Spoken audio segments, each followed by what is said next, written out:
হ্যাঁ আমি 5টা টিকিট কাটছি। তো আমার বাচ্চাকে নিয়ে আসছি, ফ্যামিলি নিয়ে আসছি। বাচ্চার বয়স আমার 5 বছর 6 মাস। তো টিকিটের মূল্য নিচে 50 টাকা করে, বাচ্চারও আমার টিকিট কাটা লাগছে। তো আমার বাচ্চা যদি টিকিটটা না কাটা লাগতো তাহলে আমার মনে হয় ভালো হইতো, কেননা 50 টাকা টিকিটের মূল্য, তো এটা আমার কাছে অতিরিক্ত মনে হয়। তো আমার মনে হয় যে আরো কমাইলে কেন ভালো হইতো আমাদের জন্য। আমি গাজীপুর রাস্তা থেকে আসছি। আমি গার্মেন্টসে চাকরি করি। আমার ফ্যামিলি নিয়ে আমি আসছি। তো 5টা টিকিট কাটছি, 250 টাকা নিছে। 5 বছর 6 মাস আমি বাচ্চা নিয়ে আসছি, আমার ছেলে। অতিরিক্ত আমার কাছে এটা মনে হইতেছে অতিরিক্ত, তা আরো কম হলে ভালো হইতো। না ওটাই বেটার ছিল বাচ্চার।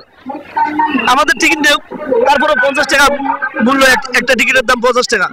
তো আগে তো আমরা 13 বছর 14 বছর আগে কি টিকিট কাটছিলাম 20 টাকা করে, এখন হয়ে গেছে 50 টাকা। আমার কাছে খুব কষ্ট করে এটা।